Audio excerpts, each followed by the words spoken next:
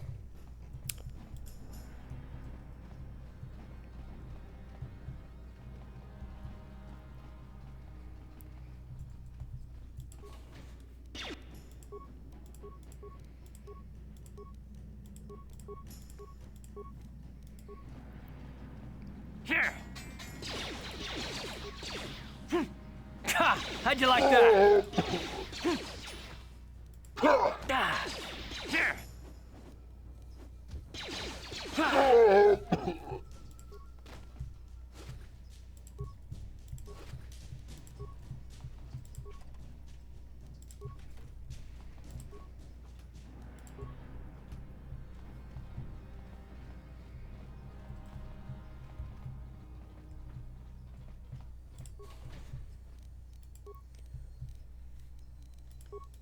All right.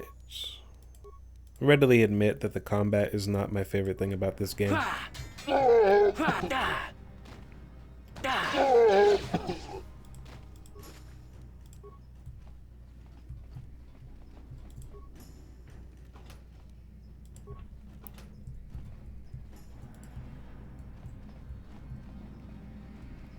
Oh, actually, I think a few parts back, I concluded the episode by skipping a conversation with Careth. We should probably check in with Careth for all the good that'll do. Yes, what's on your mind? Is it a good time to ask you some more questions? I guess I did say you could ask me questions later, didn't I? Is this really necessary? I would just like to know you better. Oh, well, if it's an interrogation you wanted, why didn't you say so? Excellent. Soon all your secrets will be mine. All my secrets are purely of the mundane variety, unfortunately. Nothing worth extracting, though you're welcome to try. Let me ask you something first, though.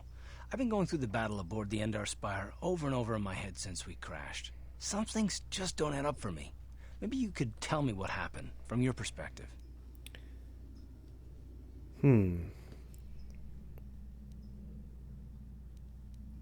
I wasn't in a position to know what was going on, really. That's the most honest answer if you've never played this game before. Neither was I, to tell the truth. I was on board as an advisor for the most part. The battle began so fast it's anyone's guess as to what actually happened. We lost the ship and a lot of good people, and for what? On the hope that the Jedi powers would save us somehow? Not that Bastila had much of an opportunity to act. We didn't choose that battle anyway, it got forced on us. Hell, I'm just as surprised that any of us are alive to talk about it. Come to think of it, it's more than a little surprising that you happen to be here, isn't it? I mean, just what is your position with the Republic fleet anyway?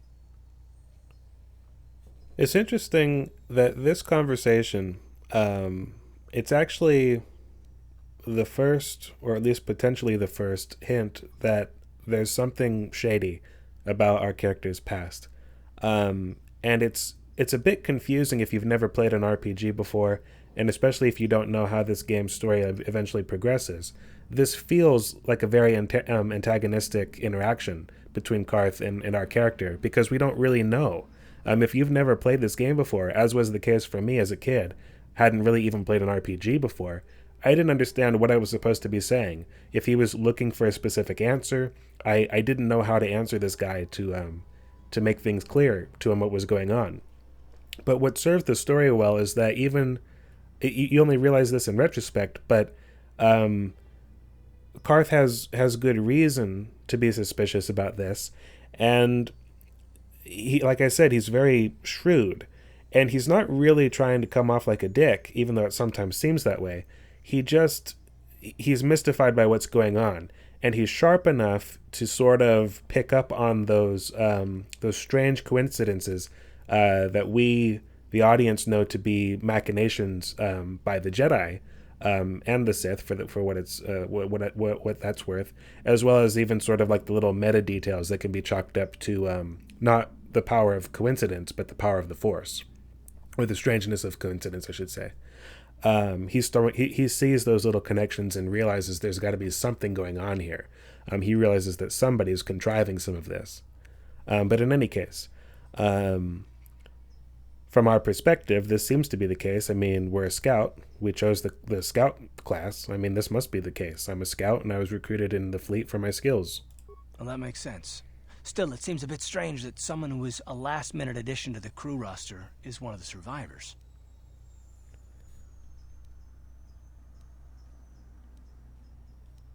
Now, I'm sometimes overly defensive, so this is in line with something I might say. Are you implying I had something to do with the crash? No? Well, maybe. Don't get me wrong, it just seems odd that someone Bastila's party specifically requested to transfer aboard happens to survive. Why would Bastila request my transfer? The Jedi requested numerous things when they came on board. I mean, hell, they practically took over the ship, as far as I could tell. Considering your connection to Bastila and the Jedi, whether you know it or not, your presence here seems a little convenient. I'm probably wrong, and this is probably nothing, I know. I learned a long time ago not to take things at face value, however, and I hate surprises. And again, a lot of information to take in this game. We get information from every character we talk to. There's really not that much in the way of boring fetch quests or pointless grinding missions. Everything is part of a narrative. On some level, there's a story to every little thing that we do, with every tiny quest to every major quest chain interaction. So you don't really pick up all of this. You don't pick up on all of this, I should say, and you don't really realize or think or necessarily remember all this. But that is the first open clue that you are Revan. The Jedi put you there. And it's interesting how much of that, it's one of many, many tiny clues like that occur well before the actual revelation that occurs about 3/4 of the way through the game. Anyway, shouldn't we be trying to work together? I am working with you. I'd be a fool not to. I'd also be a fool not to expect the unexpected.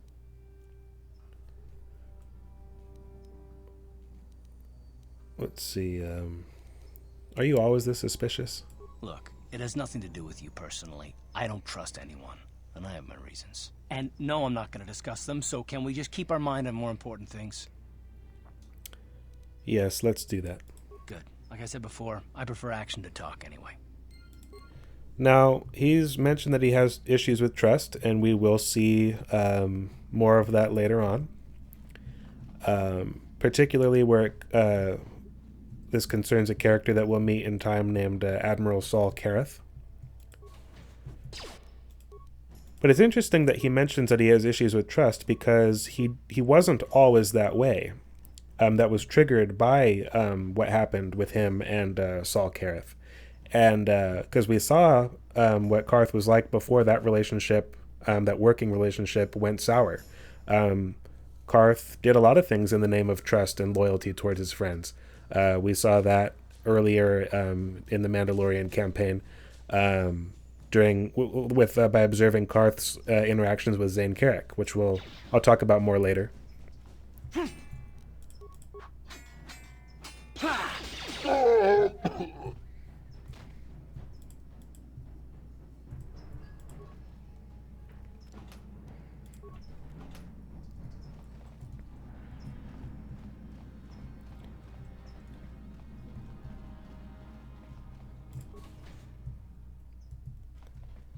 There's that room I need to go back to. I'm going to pause recording this for a second. I have a quick phone call I need to make. Be right back. Okay, I'm back.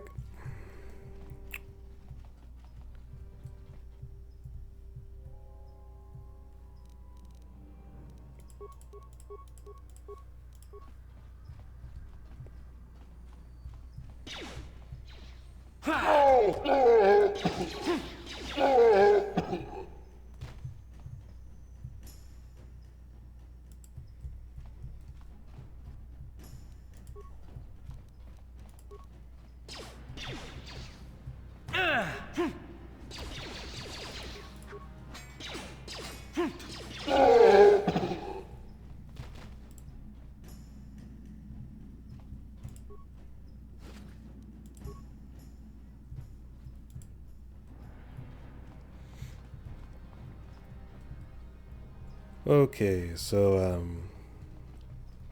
in this room we have sort of a little tiny mini quest here. I don't really think of it as being an intentional nod to the tales from Jabba's palace, but there's basically a locked box here that you can't get into without the code, and for the code to happen, you have to access each of these nodes in the right order, or holo projectors, whatever. And the right order is dictated by knowing the order from which the various members of the band, and again, that's the connection I see between this, even though it's probably unintentional, with the tales of the Jizz band, that's what they're called, that played in Jabba's palace. There's like a short story written from the perspective of one of the participants in that band in that collection of short stories. Anyway, it's been a really long time. I used to know this by heart. Not like the intricate history of the band. I just remembered which node to access before the other ones. I no longer remember this, so let's see. It's basically like the history of. It's like a behind the music of the Twisted Rancor trio, which is funny in and of itself. And you have to pick it. The code is the order with which the various members joined the band. So Alinda was first, and then there was like a pair of Biff brothers, I think. Yeah, one is named Uja. After Uja came Uji, and then we had another Biff named Lupa after some drama happened, and then we got Photo after one of the other Biff quit, and then we had like another singer or dancer named, well, whatever. The last member of the band's name, whose name I forget. So Alinda was first. Then came Uja. Then his brother or cousin Uji.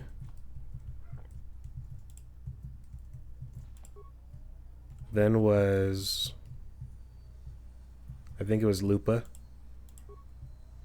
And then was Photo. And then was Ashana. So there's that. And there is an upgradable suit of armor, a Chani fiber armor, and 50 credits in here. Uh-huh.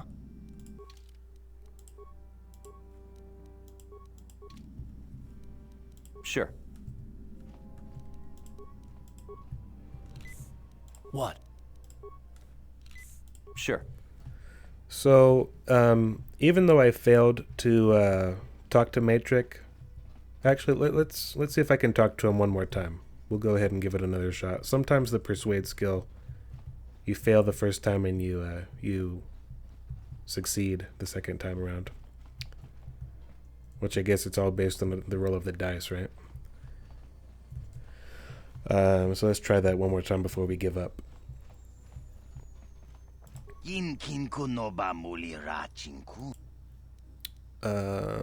Tell me why you're hiding here. Takum justak miki grabel mogo. Kachi chu ay thaudonga tulpada bonk molya gando danago chuchut. Moga shampongpa bolawana chikni. Kachi chu ay thaudonga. Yinkin kuno. Okay, so he's already given us the backstory that we got from Zax. Maybe there's some way I could help you out of this mess. So he's feeling desperate, feeling tired, doesn't want to run. Okay, I'm not sure why I needed to persuade him earlier to get to this point. This seems like I'm making progress. Maybe you could turn the tables, have Davik eliminated. No, that's not going to work. Yeah, okay, so this is the quest. This is the option we're looking for. Maybe you could fake your own death.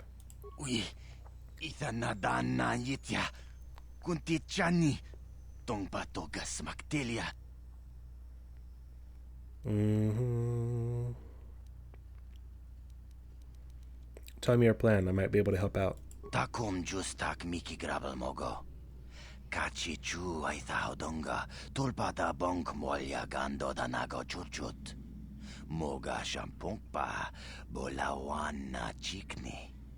Bamul slik mo poda na wanga kun beast mulira best. Mana tota Aku chikratuk pola. Jishok Jonatong Jong King no una pangpa mulira kunkili. Kunkili no ba. Watati manyo kola una no ku mulira. Watawama mulira. King kunjope shak. No ba mulira ji. Johnny yun turung chi. Wi itadia. Pola una chinek. Ba mulira slimoanga kun king. I could get you a Primaquine Detonator. Tonghai tuam jiji yumalith pa ang inkotu. Tolba da bunkwalya gando de nago chuchut. Kachi chuay tha haudunga. Yumalith ka inkotun. Chilo mulra de nebobo. Wonga kun biskang. Bamulara. So it's smart, faking your death in a way that no one questions the lack of a body. So to complete that quest, where we have to go back to the Upper City, which we'll do later, and we'll be revisiting Kebla Yurt's shop in the Upper City south, the south end of the Upper City.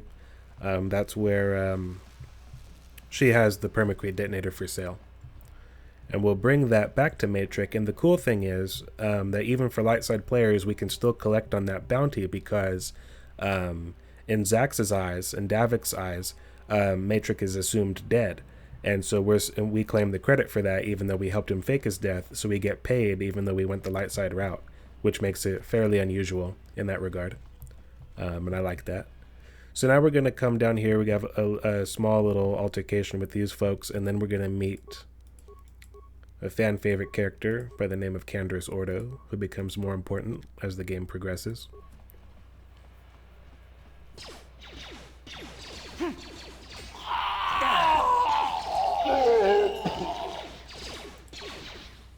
Here! Here!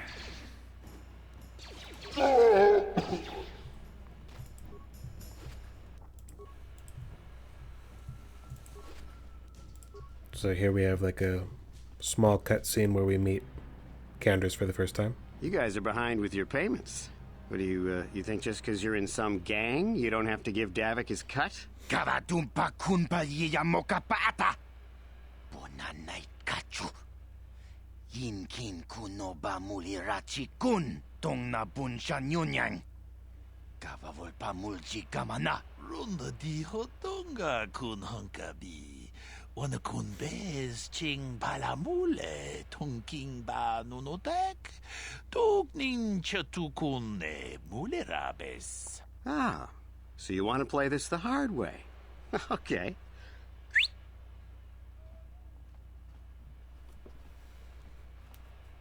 Tunipudu. Rana no prata dungno sercha. Ichua penki. Watana wama mulera. Kenchun jupashak.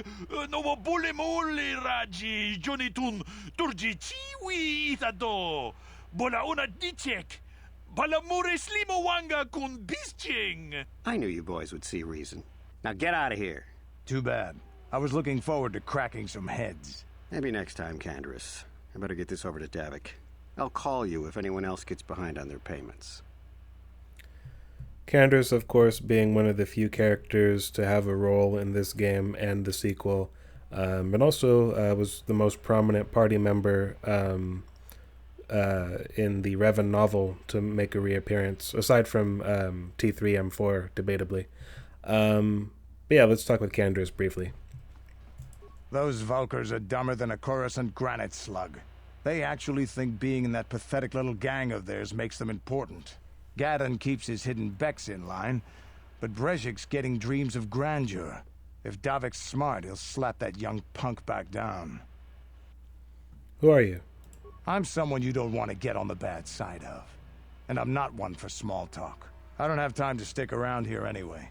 Davik's got me working on a special assignment. And before anybody rushes to correct me, I realize he's not the only character to make appearances in both games. Both droids join the party of Revan and the Exiles crew. Bastila and Careth make reappearances, so on and so forth. Various characters are mentioned in other works, and of course they're at least mentioned in the Revan novel. I think every character aside from Careth is mentioned by name in the Revan novel. So, don't mistake me, guys. Don't rush to correct me. Don't take what I said too literally. I'm just saying that apart from T3M4, he's the only one to have a major role in all three of those works. And I'm not going to talk much about Canderous at the moment because here we go. Here's KotOR again. Chiwi aita ka chong chicha agi inko tune chuna muri ra tangit wama jikona tongkit pa nonku nek abog jiyokaku kinba muli ra dwana ji kuyami juski ichika nai uba baska dwana chichopa muska jiska da soki kupa bona na chachu. Here's a bounty on your little green heads. I'm here to collect. Just cronky to patslimo. Chi itakanki chana kilikon. Kinba muli radwana ji. Kinba noku nikset abog. That's the plan.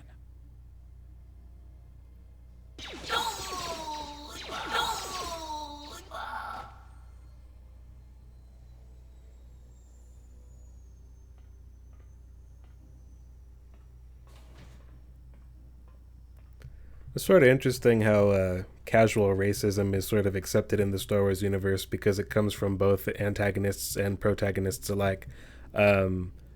These two, actually, I'm not sure. They might even be the same Rhodians that were bothering Mission and Zalbar in the Cantina. I've never made that connection before, actually. But even she called them greenies, which is sort of like a derogatory remark based on how they look and like their race. And she's supposed to be one of the good guys, and no one that didn't raise any eyebrows, which it's one thing for like Han Solo to call Chewbacca like a furball, when they're best friends and everything, because that sort of mimics real life. But it seems that that sort of language, interactions like that, are not that uncommon in the galaxy far, far away.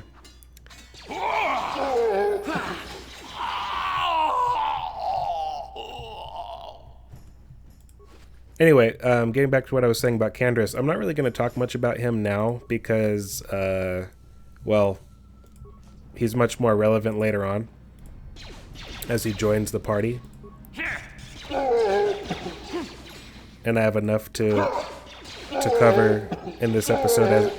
Sorry, the audio is a little loud. The battle, I'm having trouble balancing the battle sounds with like my speaking volume. So the only way that I can hear myself, I have to talk during moments when I'm not in a fight. But anyway, the best thing about Canderous, of course, is the war stories that he will tell us, which are very enthralling. Spoken, of course, by the fantastic voice actor who played him, whose name I've never been certain how to pronounce. I think it's John Saigon. I think that was his last name.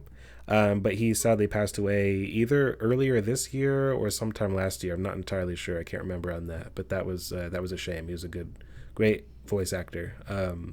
Though, of course, I'm really only familiar with his work in these games. I'm not sure. I don't know the rest of his resume. But if his performance of Canderous was any indication, he's a great loss to the voice acting community. Time to rumble. By the way, these guys that we're fighting now, How'd you like that? I mentioned in the last episode that I wasn't sure what their species was, and I told you guys to tell me what you guys knew about them, because I assumed that maybe they'd been created for this game. I'd never seen them anywhere else. And you guys informed me that they are called Kodasa Nikto, or Kodakska Nikto. I'm not sure how to say it. It's a mouthful of a word. I don't have any skill in Ready. demolitions. Does Careth?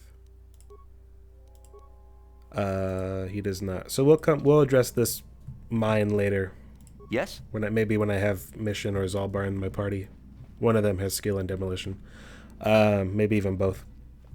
And anyway, their species is they're a subspecies of Nikto, which explains the green skin. When I think of Nikto, I think of beings that look like the Morjakai, sort of green, sort of orangish skin rather than green.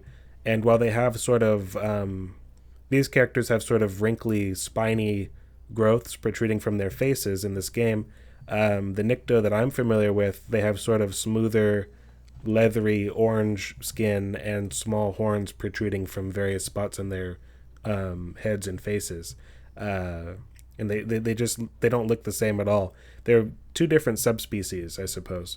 But the funny thing is, I theorized that these guys had been created for the game, and you guys informed me that they're actually is like a background character as early as Return of the Jedi. So they were in the main films, funnily enough.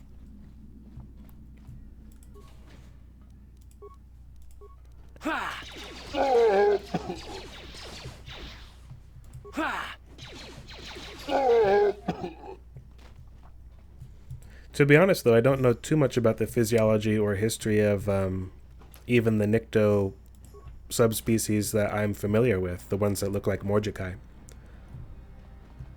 Culturally, I know a bit about the Morjikai themselves, but as a race, physiologically, I don't know that much about the Nikto in general.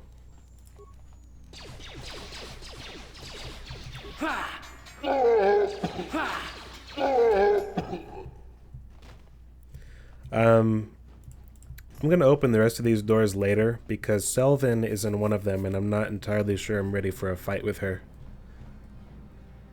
Of course, she was the assassin that I mentioned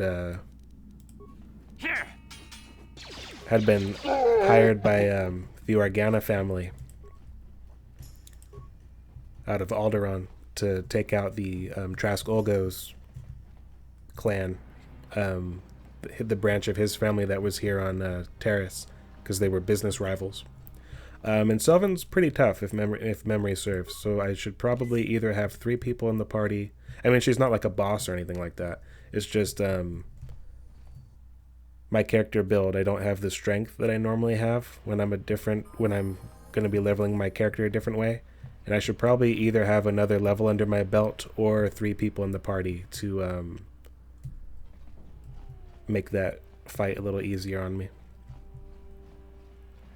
So I guess we'll finally make our way to the Undercity at long last. And down there we've got some more lore to talk about.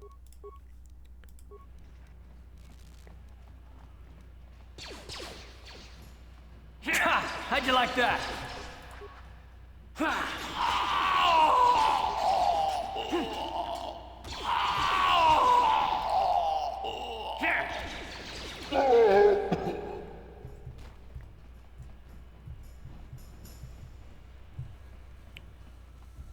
So of course we traded in our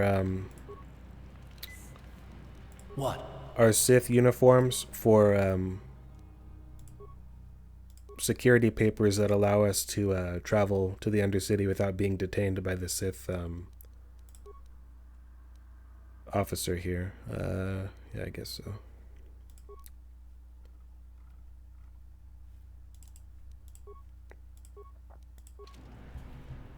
Yes? Hold on there, civilian. Only those with official Sith business are allowed into the Undercity. Unless you've got the proper security papers, you better just turn around and go back the way you came. Got my security papers right here. Let me see. Yeah, these look to be in order. Okay, you can go down if you want. Can't say I envy you, though. The Undercity is crawling with mutants. Rakghouls, they call them. If you see anything moving down there, shoot first and ask questions later.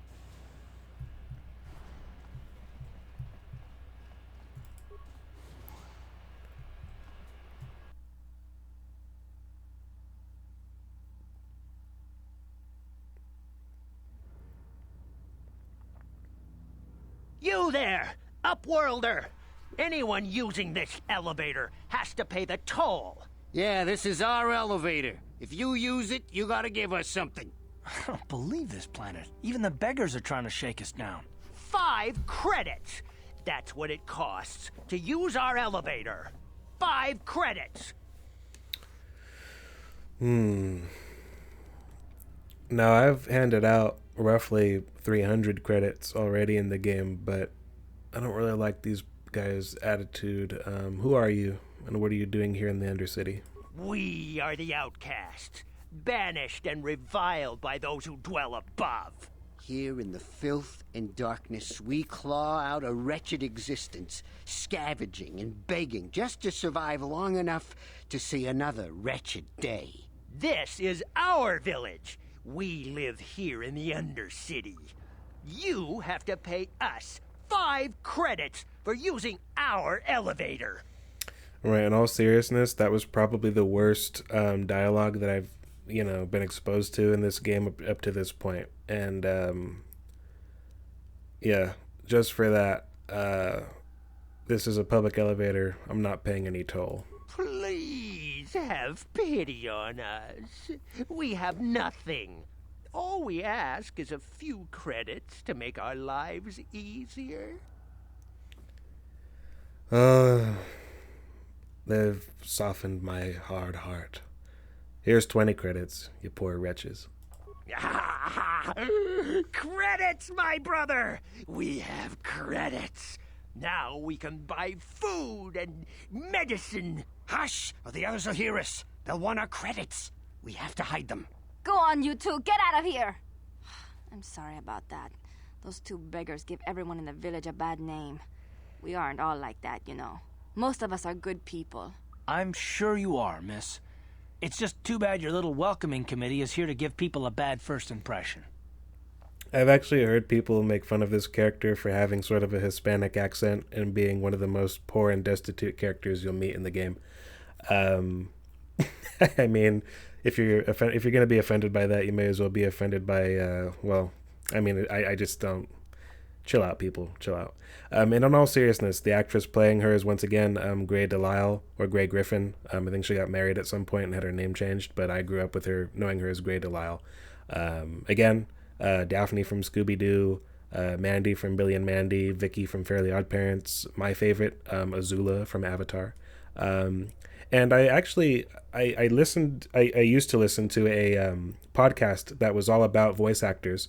It was hosted by Rob Paulsen, who was one of the original Teenage Mutant Ninja Turtle voices. He was the original voice of, who was he? I want to say he was the original voice of Donatello. No, that's not right. He was the original voice of Raphael. He played Donatello in like one of the more current iterations of the show. But in any case, he used to, at any rate, have a podcast. I wonder if he still does. I should check on that. I haven't listened to it in a long, long time. That was called Talkin' Tunes with Rob Paulsen. And Grey Delisle's episode of it, she talked about like her family history, and that's what it was about. It was an interesting podcast where you get to know the people behind all these voices that we've all grown up listening to. Many fans of animation will dig it. But she mentioned that her grandmother is actually Mexican. So, I don't think that this was like a racist decision. I think it's just one of the voices in her wheelhouse that sort of came natural to her. Anyway, her name is Alena, and I actually think that she's very well voiced. And you can only interact with her so much because there's just not much that she has to say. But I kind of wish that this quest could go a little further in terms of dialogue from her, because again, Grey Delisle is just such a talented voice actress. Anyway, tangent over. My name's Thrillcast. Who are you? My name is Shalina. You're from the Upworld, aren't you? I've never seen it. I was born here in the Undercity. Is it as nice as they say up there? Now this question, I probably would say this only to mollify her a little bit, I wouldn't want to sort of shit on her dream by telling her that I'm not impressed with this place. But it's also like the surface is a beautiful place. Taris is like aesthetically beautiful. It's the rot underneath it, what we're seeing all around us right now. The result of all this corruption that really sort of rubs most players, including myself, the wrong way. That's really the dark side of Taris. But it doesn't mean that the surface isn't beautiful on the surface. I've never been to the surface, but sometimes I think I can see it in my dreams. The sun, the sky, the stars. It all sounds so wonderful. Gendar, the leader of our village, tells me I should spend more time trying to improve things down here and less time dreaming about something I can never have. Maybe he's right. You probably think I'm a fool, having dreams of a place I've never even seen. But when I was little, Rakghouls used to tell me stories of what it was like up there. So this is a much more subtle way of giving us information about where we are than the prior guys being, "We are the outcasts, doomed and banished down here." Like, that was just ridiculous dialogue, and totally on the nose. This is much more subtle and well articulated and just better. Ruko, who's that? Rakghouls the oldest man in the village. The kids call him Rakghouls Wrinkleskin, but he's a kind man. He used to tell me the greatest stories when I was a little girl. I still like to listen to his tales about the Promised Land, even though I know they're just legends, but it helps to make the Undercity seem less dark somehow. The Promised Land? What's that? It's just a story to make little children smile. Rakghouls believes in it, though. Sometimes I can almost believe it myself, but then I look around and see the ugly truth. I guess we have to make the best of what we have, though. If you really want to learn more about the Promised Land, you should speak to Rakghouls. It's interesting, interaction there where we see just the way that she answered that question. Again, somebody who's logically going to be fairly uneducated, at least in a traditional sense, but not unintelligent. The way that she articulated herself there, she's sort of, it's very honest. She's sort of speaking to the role that storytellers and shaman and sort of medicine men and just religion in general, like the purpose that served and continues to serve in some ways, like for the downtrodden, for the destitute, for I mean, I'm not trying to offend anybody. It's just that that's the role that sort of that promise of hope, a brighter tomorrow, an afterlife, what have you. That's something that's needed for people like this just to make it through their day-to-day when they live in a slum like this. I mean, this is the only life she's ever known. Where is Rakghouls? He's wandering around somewhere on the south side of the village. He doesn't move too far. He's hard on his bones. He's over 100 years old. The children laugh at him, and people think he's crazy because of his stories about the Promised Land, but he's really just a kind old man. Where can I find Gendar? He'll be somewhere in the village. I couldn't say where for sure. He's always busy doing whatever he can to make the lives of the other villagers easier. I'll be going now. Or have you seen any other Upworlders come through recently? There were quite a few people from the surface marching through the village, but none of them bothered to talk to me. Gendar might know more about them. And that's about enough. Alright, I'll be going. Oh, okay. Well, if you ever need anything, or if you just feel like talking, come back and see me. I hardly ever get a chance to speak to someone from the Upworld. You see, very well presented character, to the point that I remember her name, very well voiced, and that's about as much as of an interaction as we'll ever get with her. We have an overarching quest to deal with that will help the village here as a whole, but I would have liked for more of an interaction with her at the end of it, because she's sort of the introduction to it. She's the face I associate with this place, and the person that I have in my head when I help them out. Now over here, the first couple times I played the game, I didn't actually, I never completed the Rakghoul quest to the extent that it's possible to. I found the serum and I delivered it to Zeljko, but I never actually came back down here and tried to help anybody. And I believe you actually can help these people. There might be one, there's a few people that have been infected in there. I can't recall if you can help all of them, but I'm fairly certain you can help most of them. Wait, Upworlder. You can't go through this gate. There is too much danger and suffering beyond. For your own sake, turn back. Danger and suffering? What are you talking about? The villagers infected with the Rakghoul disease are quarantined beyond this gate. It's only a matter of time until they transform into horrible creatures that would destroy us all. So you just lock them away in a cage? For the sake of the village, we have to keep the infected ones locked away. And when they finally do transform into Rakghouls, we'll let them destroy each other. There must be something someone can do.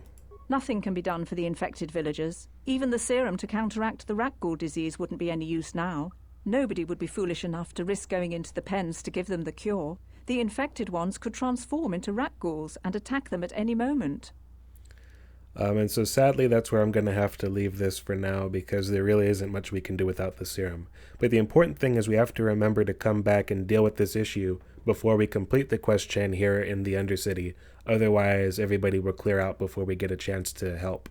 So I'll say goodbye for now, but we will readdress this. Farewell.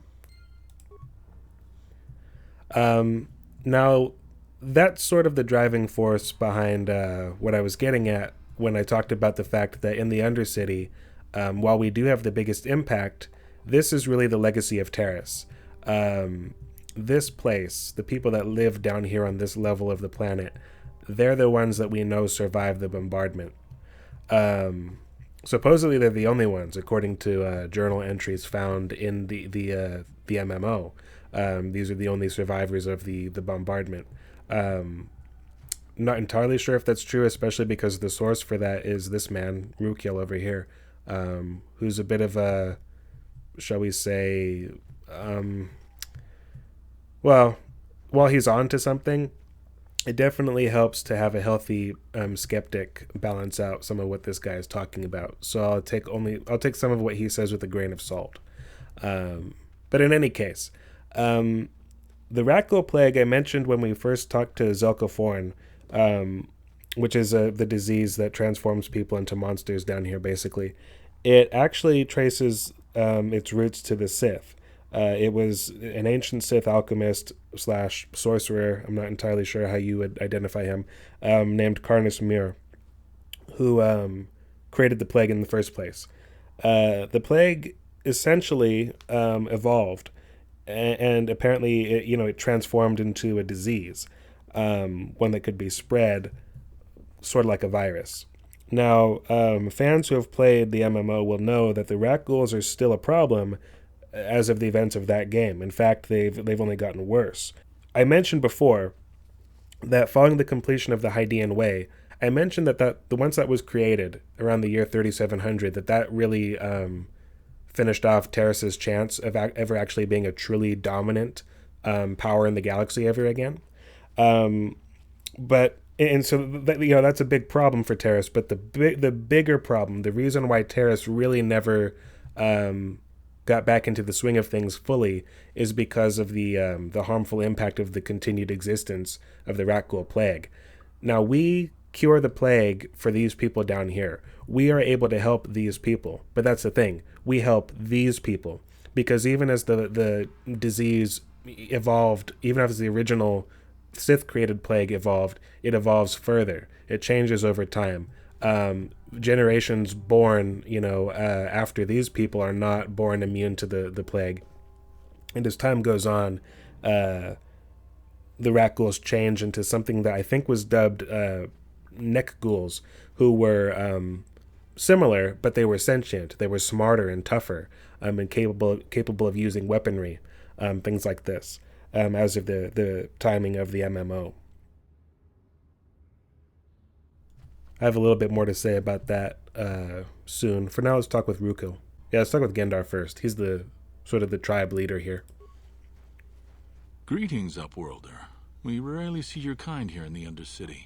I find it strange that so many of you have come down from the surface recently. No offense, but I can see why people normally avoid this place. Why have you come into this dark and sunless place? Is there something you need of me or my village? I will help you however I can.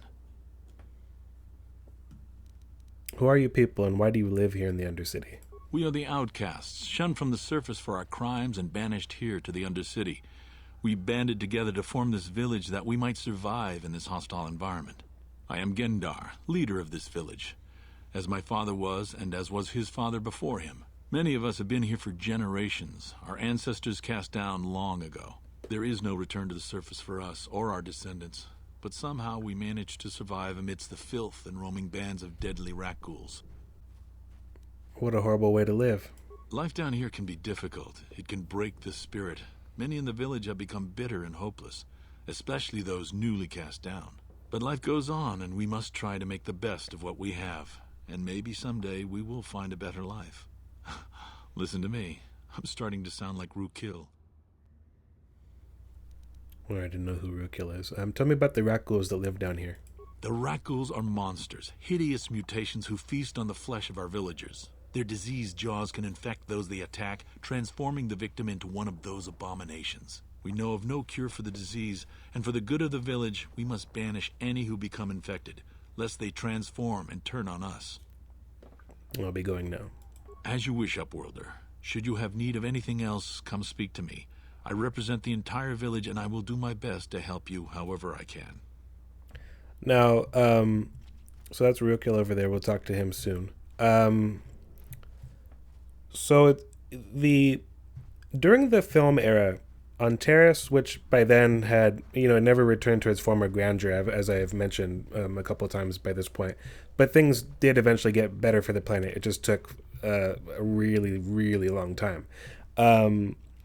By that point, the Rakghoul plague had long since been considered dormant, and we don't really see Rakghouls again until after Darth Vader reawakens Celeste Morn and Carnis Mir, who are frozen in stasis at that point, and who are able to sort of wield dominion over the creatures and create more of them in the first place to begin with.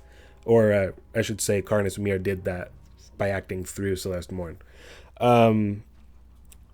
But that's quite a ways on. But even from this point, the Rakghoul plague isn't actually subdued or wiped out or on the decline until events following the events of the MMO, because there's a quest chain you can take part in that where you're able to stop the crisis. But things get much worse for the people of Taris before they ever get better, is my point there. Now, Taris never fully recovers from the bombardment, or at least it doesn't by the time of the MMO, largely because of the reason I just mentioned. But there is a character that I want to mention, a key character worthy of note, whose name I've never been sure. I can't remember how to say her first name. It's Leontine or Leontine, but her anyway, Suresh. She is the character that eventually becomes the Supreme Chancellor. During the events of that game. She was a Twi'lek female, green-skinned. She had the distinction of being able to trace her ancestral line to citizens of Taris, who had resided on this world prior to Malik's bombardment. She began her life as a slave, living under Sith Imperial rule. She managed to claw her way to a position of influence within the Galactic Senate. And by this point, we were at the period of the Cold War between the Galactic Republic and the Sith Empire under Emperor Vitiate. Anyway, during that period, Suresh was a vocal critic of the Empire. It's not really conducive to the fragile peace that was existing between the Empire and the Republic at the time. She was a member of high standing in the Senate. Yet she became like the governor of Taris. She was sort of reassigned. Taris had only begun to be recolonized about 10 years prior, so around the time of the sacking of Coruscant to that game. And so how does a senator in high standing wind up as governor of a shabby world like Taris, which, again, like what we're looking at here, this becomes the norm for the planet for the next 300 years. This is the best that you ever see anyone on the planet reach over the course of that time. And in fact, it could be argued that things only actually get worse. Suresh was sort of relegated to...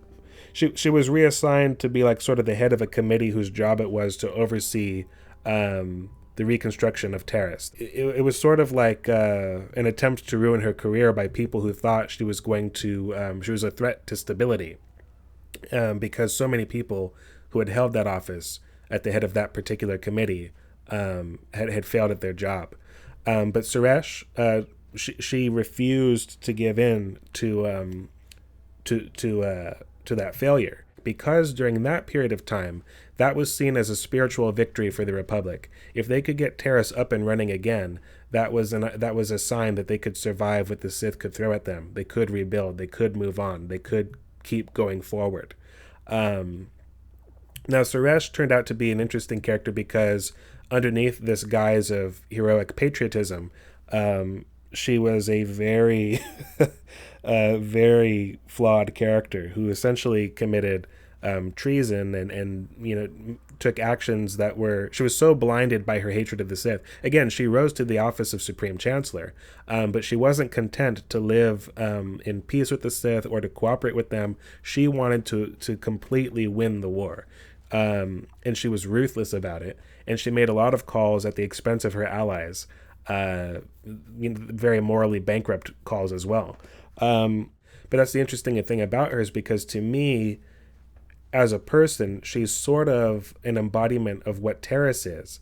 Taris, as we mentioned to Shalina, beautiful on the surface, but there's this rot underneath all of that becomes more and more obvious the further down you go.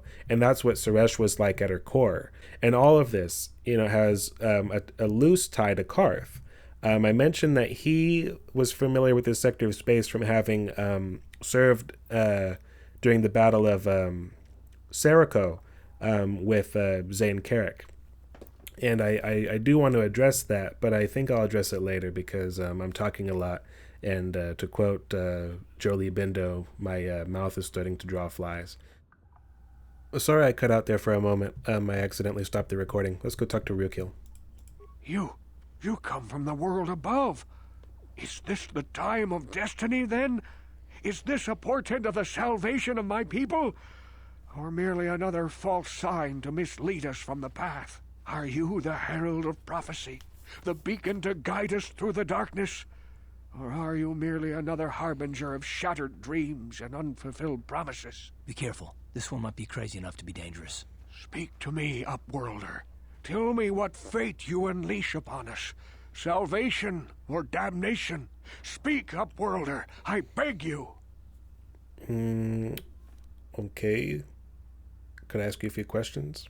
A question? You are uncertain, bewildered, perplexed. Understandable, I suppose. Even after 100 years of life, I myself still become confused at times. Perhaps I can make things more clear. Some things, at least. My name is Rakghouls, the oldest outcast here in the village. Rakghouls Wrinkleskin, the children call me sometimes. I'm Thrillcast. What do you want from me, Rakghouls? Once I was honored for my wisdom, but over time the villagers fell away from the true path. Eventually there was only a single apprentice who followed me, and now she is gone too. The true path? What do you mean? No, not yet. I must be wary, careful. You may be a false savior. Dare I share my secrets with you? No, not until you prove yourself. How can I do that? My apprentice is lost. I sent her out into the Undercity to find... Well, I cannot tell you. Not yet. Sadly, my apprentice has not returned. Please, Upworlder, will you help an old man? Will you seek out my apprentice in the Undercity? Her name is Malia. I must know of her fate, whatever it may be. I must know what she found. What will you give me if I help you? Finding her may be difficult. Malia could be anywhere in the Undercity. But if you will find her, I will know you to be our true savior. Only then can I reveal my secret knowledge to you. I'll be back if I find anything out.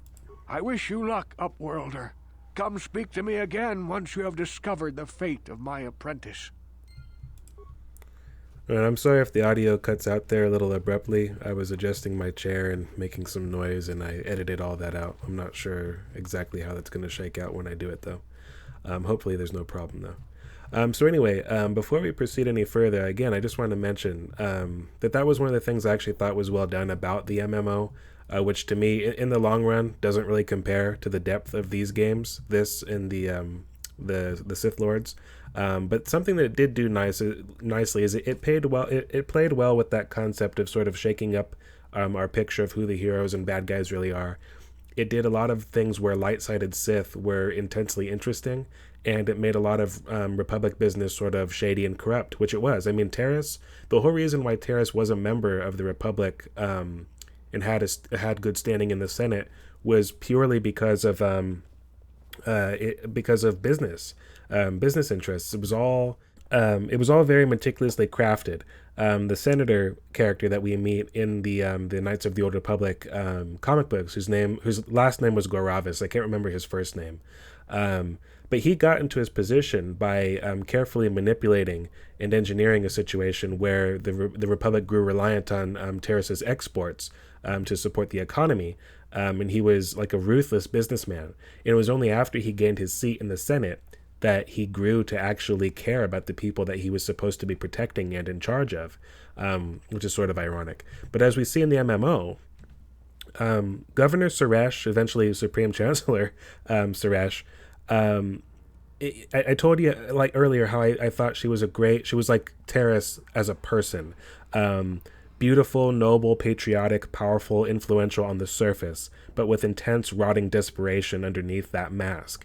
And as is so often the case, where stories and characters based on this specific planet are concerned, she started off with good intentions. I mean, this is the site of the Padawan massacre. That theme, that idea that the road to hell is paved with good intentions, it's sort of a staple of stories that begin and end on Taris when you really stop and think about it. And I find that very interesting. And that to me is what made Suresh and characters like her a fascinating one. I would say she's probably one of the most intensely hated characters that I'm familiar with from that game, at least from what I've seen, largely because of her hypocrisy. And I'm not trying to defend her, don't get me wrong. She was a big problem and she definitely needed to go. But she was well written and fascinatingly flawed, and she stuck to her guns in a realistic way, and she was doing all the wrong things for the right reasons, which to me is an interesting sort of antagonist. If any of you are familiar with the portrayal of Admiral Kane in the reimagined Battlestar Galactica series, Suresh to me has a lot of parallels with that character. And again, while she was very much an antagonist and in the wrong and horrible and terrible, and she really had to go, she was somebody that I thought was well written and interesting, and she built her reputation on the back of her successes in trying to raise Taris out of the ashes. And that's really where I wanted to talk about Careth's history with the planet.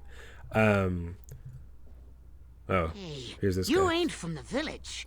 You're from the upworld, ain't you? Yes. You've got credits, I bet. Watch yourself. There's something slimy about this guy. I wouldn't trust him as far as I could throw him. My name's Saigir. I run a little salvage shop here. You want to buy something from my store? I got some good deals. This character is voiced by somebody whose name I think it's either Jason Marsden or James Marsden, and one of them is a voice actor that no one's ever heard of, and one of them played Cyclops in the X-Men movies. Like, so I can't remember. I can never remember which one is which, and I don't think they were related. I think they're completely unrelated.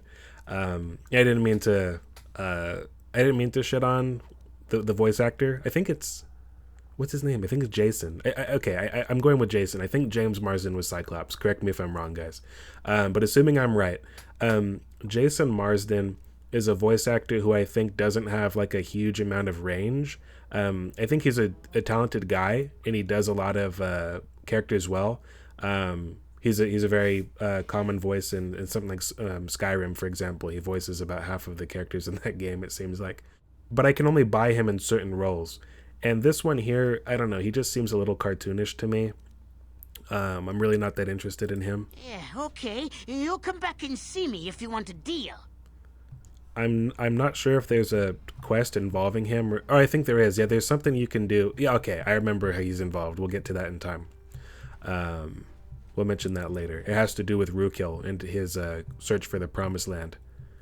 Anyway, what I was getting at with when I mentioned Careth's history, well, actually I misspoke. I said his history with the planet.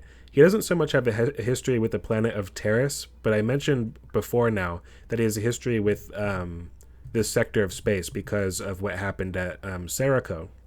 So if you forgive me for stopping and talking, I know that I said I would try to stop that for this episode, but hey, that's what this is for, right? It's for me to talk about what I know about the setting.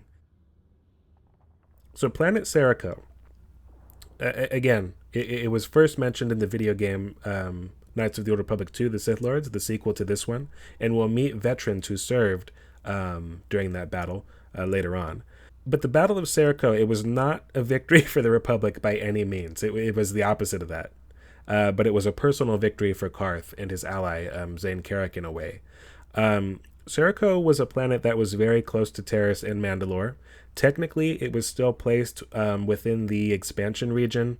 I mentioned before in a prior episode that Taris is technically in the Outer Rim, was considered sort of the unofficial capital of the Outer Rim, in fact, because of its economic prosperity. And Taris is also close to the borders of both the Mid-Rim, and it's in a pocket of space that makes it closer to the expansion region than most any other planet in the Outer Rim, for that reason. And the expansion region lies within the Mid-Rim and the Inner Rim, in case you didn't know that. Now, Zeljko was a fairly unremarkable world, except that it was wet and muddy there for most of the time, and it was constantly forced to contend with rainy, stormy weather and temperamental, inclement weather, right? And on occasion, it was torn up. Its surface was torn up a bit by tornadoes, like sort of spells of tornadoes that would shake things up for the population there. Now, the native population was a species called the Stereb, which were sort of just big, hulking, relatively primitive humanoids. They didn't have much in the way of cutting-edge technology. They weren't exactly living in the Dark Ages, but by the standards of the rest of the galaxy, there's not much that you could say about them. They did have an extensive subterranean system of catacombs, which they used as something like storm shelters. They would escape the destruction from the tornadoes by going down there when they had to. Now, the Stereb really weren't all that notable from a cultural perspective, and you really don't see them outside of the storyline they were featured in the comic books. The reason for that is because their population was devastated by a vicious Mandalorian attack. And that's sort of the point in my bringing it up.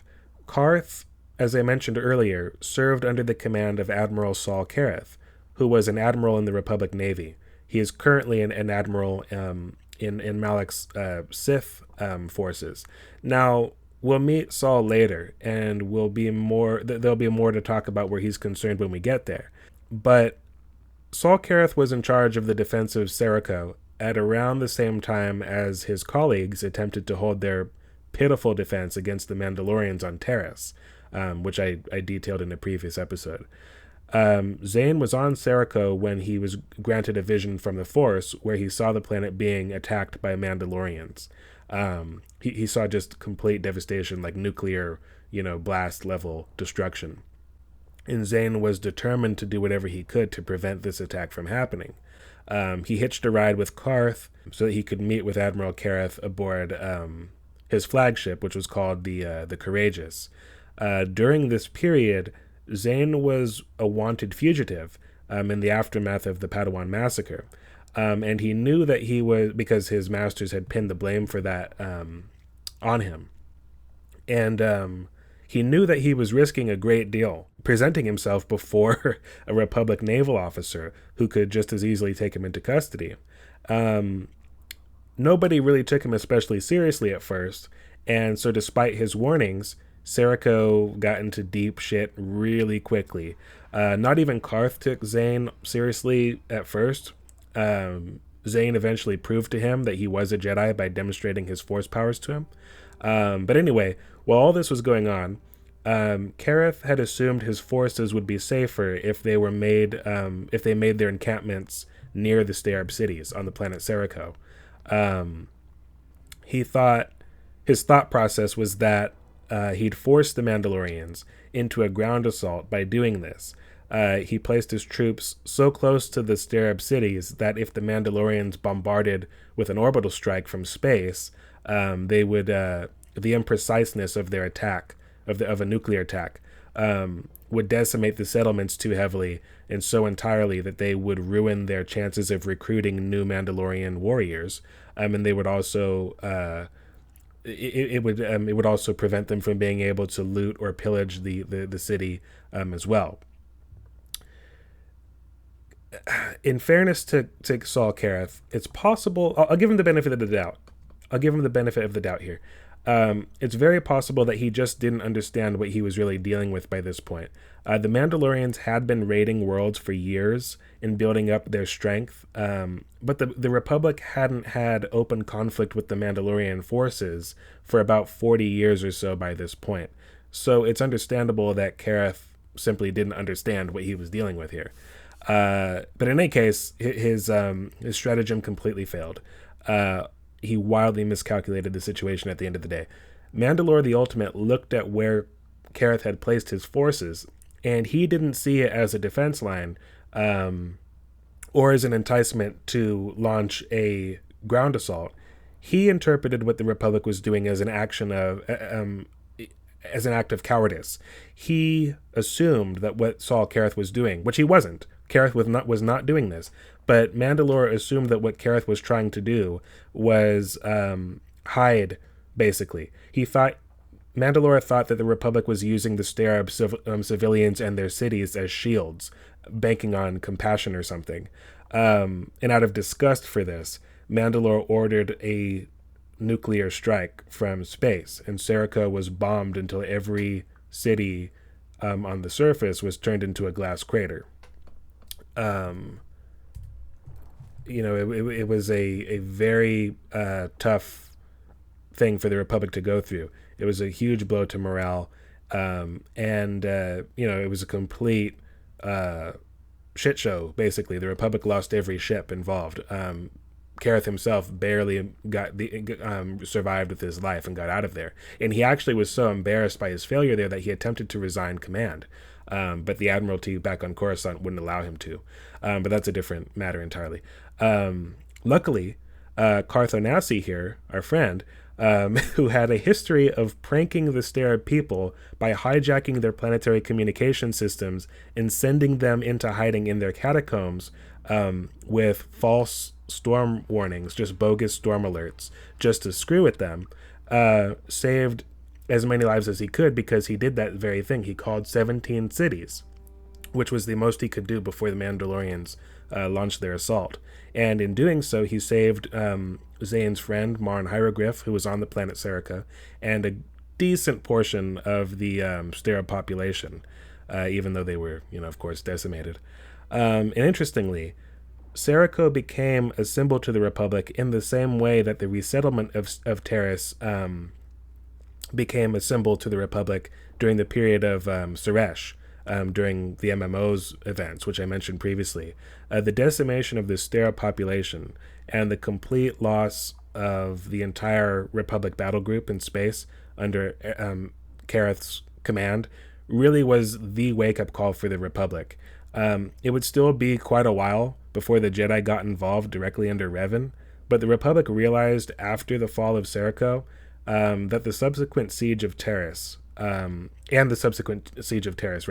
that both of which, like these worlds were both under the protection of the Republic. That bears mentioning. These were Republic worlds who should have been protected and equipped for this. And the Mandalorian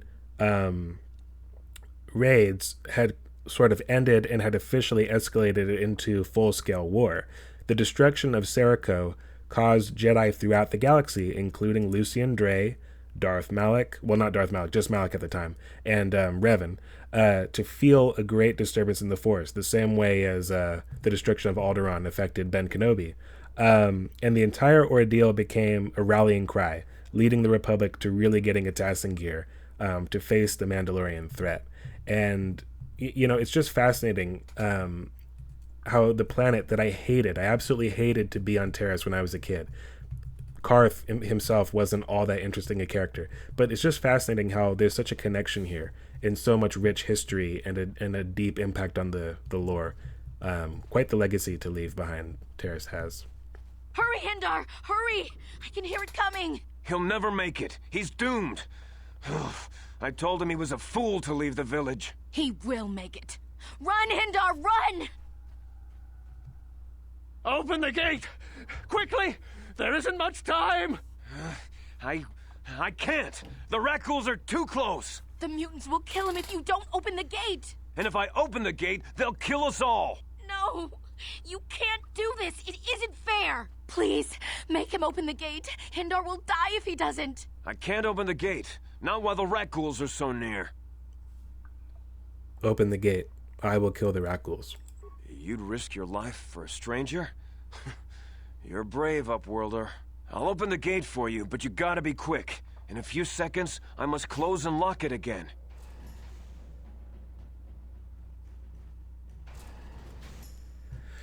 Now, the first few times I played this game, I failed to save this guy, and I thought that it was completely impossible to save him, actually. It turned out I just sucked and didn't know how to fight in this game. So you can save him, but even so, I'm not sure if I'll be able to manage this. I'm actually going to take some stims to try to enhance my performance.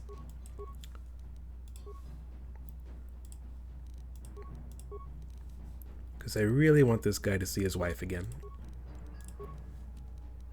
But I can't guarantee that. Yes? Here!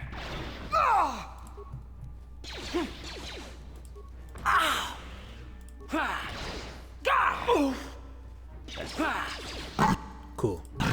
We did it.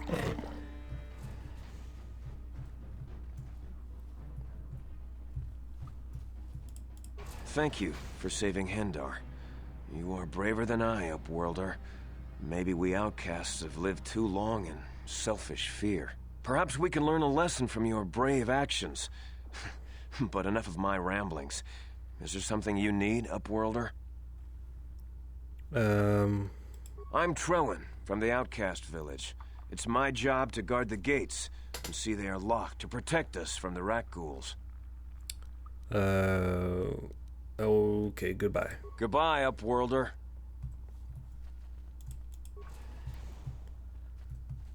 Oh, since I worked so hard to save this guy, I should see this through.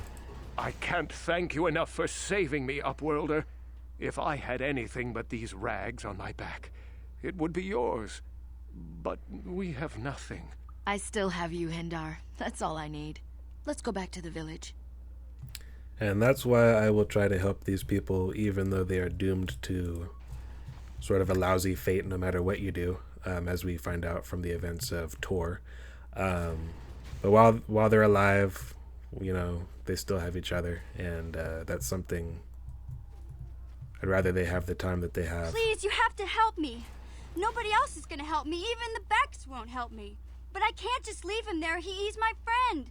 You'll help me, won't you? Whoa, slow down, Mission. What's going on? Or what's wrong? It's Zalbar. He's in trouble. Big trouble. We have to help him. If we don't, they'll sell him into slavery. Calm down, Mission. Take a breath. Tell me what happened.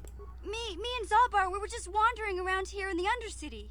You know, looking for stuff we could find, just kind of exploring. We do it all the time. I guess with a Wookiee at your side, you've got to figure you can handle the odd Rakghoul attack. Only this time, they were waiting for us. Gamorrean slave hunters.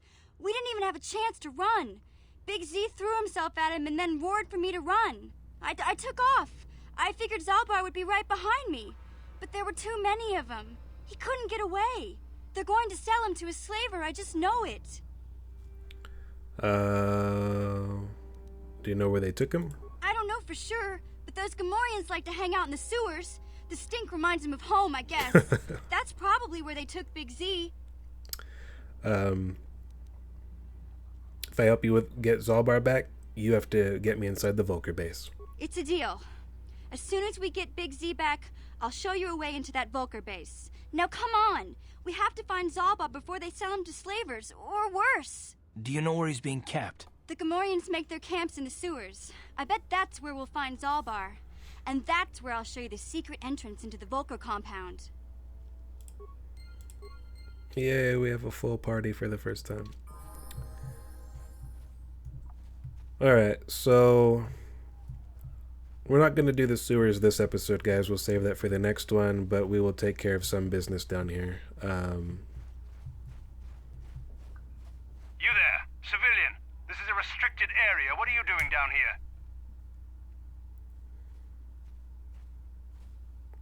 I've got the security papers to be down here. Security papers? Oh, you're one of those trackers the commander sent down, right? They should have given you an armed escort. It's nasty down here. We've already lost one patrol. We figure the Rakghouls got them. We've had so many encounters with those things, we've actually run out of Rakghoul serum.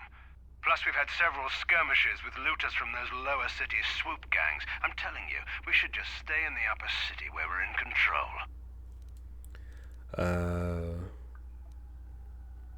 Why don't you just give up the search?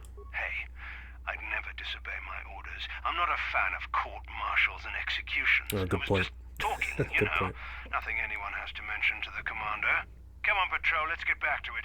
The sooner we get this search done, the sooner we can get out of this mutant-infested hole. Move out. Alright. So we talked our way out of that one.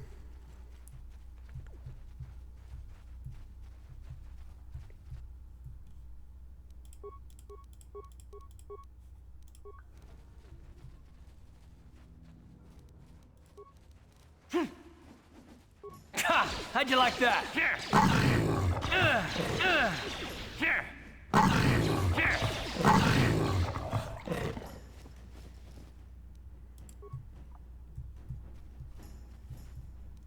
Alright, cool. So this is going to be the last time that we level up before we become a Jedi, if things go the way I want them to anyway.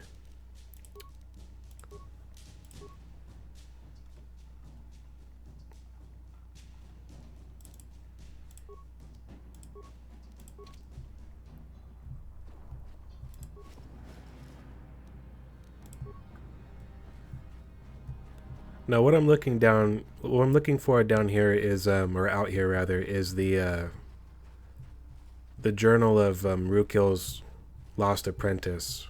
There are 2 or 3 other journals in the sewer itself, but I think the first one is found out here, and I'd rather find that. Yeah? Before going back to talk to Rukil. Well, maybe I can raise it.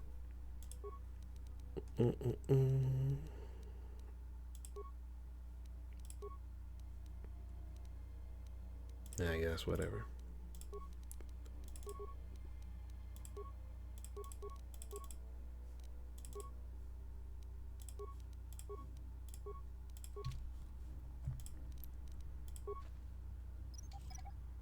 And I didn't mean to talk over Mission. We'll talk about Mission when she's more relevant.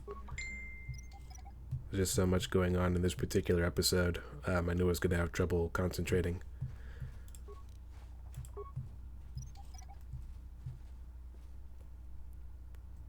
The nice thing is that I've gotten most of what I want to talk about that takes place apart from the game out of the way. You know, I've talked about sort of the connection that Taris has with Zeljko. I've talked about the overlap with the comic books. I've talked about sort of the state of Taris following the events of this game and into the events of the MMO. So from now on, I'm going to be able to be a bit more focused just on what's going on within the confines of the events of this game, which will sort of streamline the process. I know it's not the most thrilling thing in the world to watch somebody... Help me.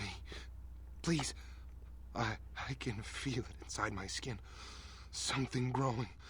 Like some kind of hideous disease. I'm sorry, there's nothing I can do for you. No! No! I can feel it! Ah!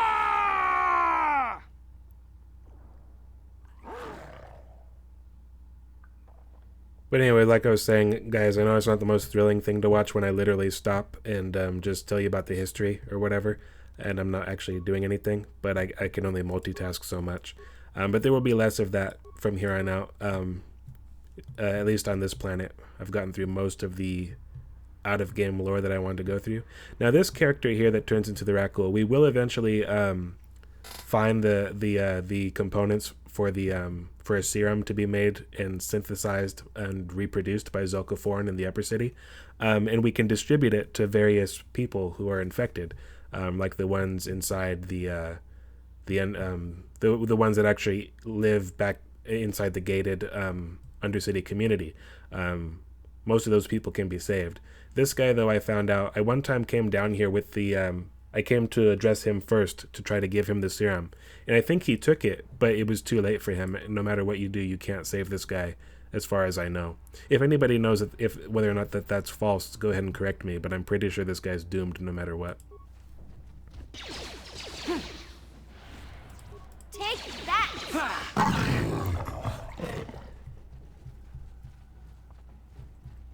We put him out of his misery, though. Poor guy. I'm 90% sure the first journal for the Promised Land is up here in these parts somewhere. And if and when I find that, that'll pretty much conclude this portion. And I'll... Hey, Careth. Oh, really? You're a pilot for the Republic, right? You've been all over the galaxy, I bet, right? So tell me, how would you rate Taris compared to other worlds you've seen? To be honest, Mission, Taris would rate pretty low. The prejudice, the rich spoiling themselves while the poor are crushed beneath them, it's not a pretty picture. Yeah, but that's only since the Sith occupation. Before that, well, I guess it wasn't all that different, really. Maybe Taris ain't as great as I thought, you know? Trust me, Mission, there are a lot of worlds better than Taris. There are worse, too, but Taris is no place for a kid to live on her own. Even a kid who's got a Wookiee to look out for. Hey, I ain't no kid. I look out for Zalbar as much as he looks out for me. Big C's my friend, not my babysitter. Geez, I come ask you a question, you give me a lecture. Don't you snap at me, Missy. You want a lecture? How's this? Only bratty little children fly off the handle because of a simple comment. Excuse me, I'm trying to save the galaxy. Settle down right now. I don't have to listen to you, Careth. You ain't my father, though you're sure old enough to be. So keep your lectures inside your withered old head, because I don't need them. And I sure as hell don't need this. Look, let's just drop it and get back to what we were doing. Withered old head. I don't remember what I was saying before that.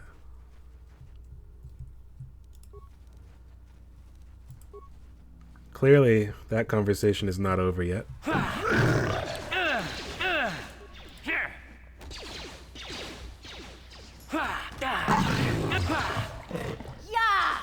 Damn, I feel sick.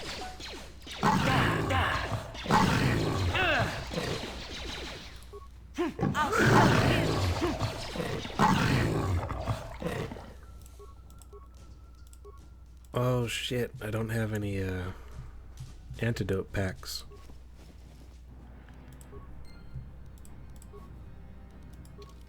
Okay, I do have the Rakghoul serum now. Alright, so what I'm gonna do at this point, and this is one of the annoying things about the game, is the amount of legwork it's gonna make us do. We have to go all the way back up to the Upper City, which is... oh, cool. I can return to the hideout straight from this place. Awesome. And the reason I'm going to do this, the reason why, you know, it's sort of a circuitous way of going about things. We're going back and forth a bit, but you have to do this, otherwise you can't complete all of the quest chains. As I mentioned before, if you find the journals to the Promised Land before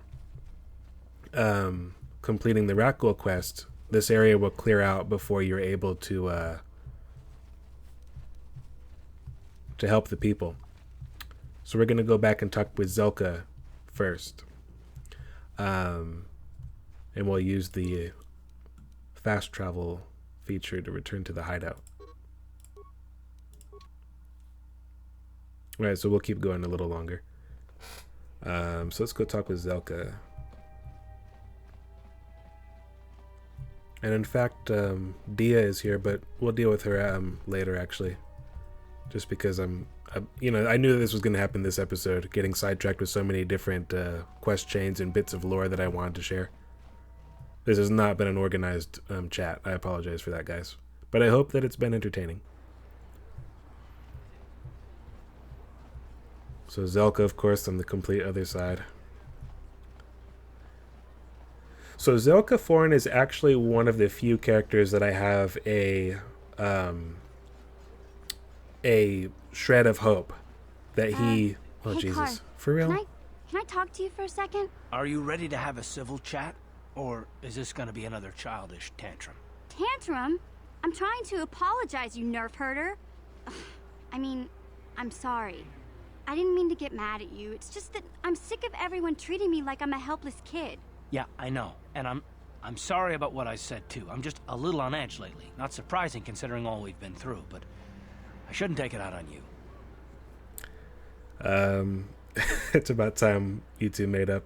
Mission, you have to know that we don't think you're helpless. I mean, look where we are. Look at what we're doing. You're not just along for the ride. We need you. You really mean it, don't you? Nobody's ever said anything like that to me before. Not even Big Z. He might think it, but he's not really one for words, you know. Thanks, Careth. Well, that's no big deal. I know how it is. Sometimes you just need to hear a few words of encouragement. Kids are like that. Kids are like that? Listen, you... Oh, I get it. Okay, you got me. You're pretty funny, Careth, for an old guy. Come on, geezer. Let's get back to what we were doing. So the funny thing about that is clearly that conversation was supposed to take place with the expectation being that we'd been through a lot as a group by that point, so it was time to make up, when really it seems like they just had their fight 2 minutes ago. So that's very oddly timed. But what I was getting at with Zeljko Forn here is I actually have a shred of hope that this guy survives the bombardment of Taris, because it's established that after we give him with the components necessary for him to synthesize the serum, he does what he can. He journeys to the Undercity to distribute it to as many people as he can, and so there's a chance that he wasn't up here when Malak destroys the world, and so I like to hope that he that means he's trapped on like a planet that is now blown to shit, but at least there's a chance that his life can go on and he can survive and build a new life with the outcasts that he manages to save from the Rakghoul plague. Welcome back. Are you in need of healing or medical supplies? I can treat you right here at the center for almost any condition, except the Rakghoul disease, of course. I have the serum. You have the serum? Impossible. How did you get this? No, wait. I don't really want to know. Can I see it? The serum, I mean? I need to see if there is enough for me to analyze it so I can start producing it in mass quantities. Let me see. Yes, this is it. A cure for the Rakghoul disease.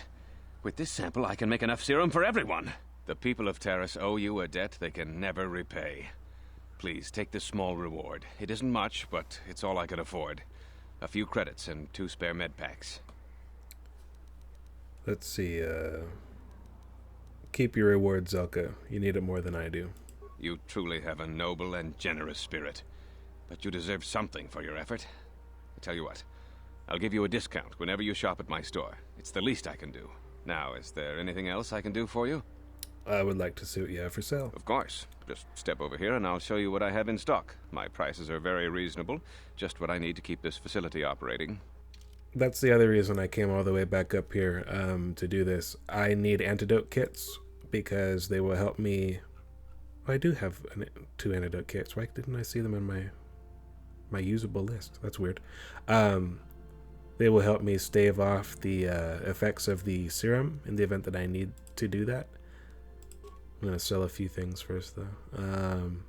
And I could buy them from the guy Igear down in the Undercity, but as we'll learn when we talk to him later, he's a pretty unsavory character, and I don't actually feel like giving him my business if I can help it. So, yeah. Buy one of those, a couple of those, in some of this serum.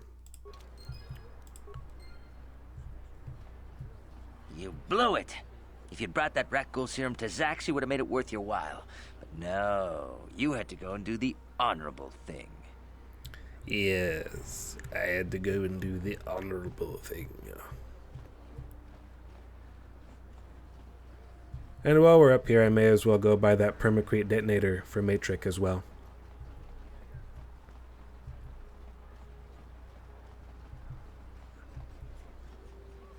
Love that music, the music of Upper City Taris. You know, I'll talk with you later, Mission. I have more important things. Well, no, I don't have more important things than you, Mission. I've talked a lot this episode and I'm tired. Welcome to the Equipment Emporium. Finest selection of supplies in all of Taris. You interested in seeing what I have in stock? Yes. Yes, I am. Because of the Sith quarantine, I haven't been able to stock any new inventory, but I've still got some nice items you might be interested in.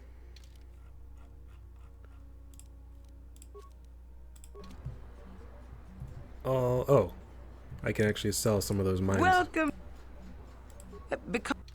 Not to cut you off, Kebla, but I already know. There we are. Let's sell these. I'm not going to be using those. At least not anytime soon. Ready. And then we'll give Careth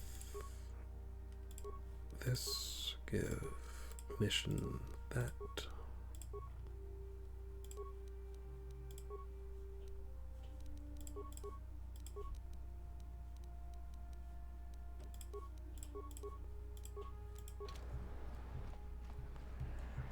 Alright, and with that we will make our way back to the Undercity.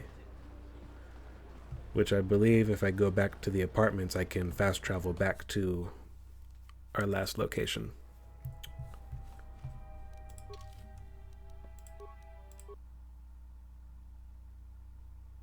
Cool beans. Alright, so I can't remember where that goddamn journal is. We'll deal with that in the next episode when I have time. And we will resolve the issue with the Rakghoul plague over here in as much as we can. And yeah, sorry guys for like the rambling nature of this. I know it was sort of long and convoluted, but hey, I had a lot to talk about. Things will be much more streamlined in the discussion process moving forward. And I'll see you on the next episode. Take care.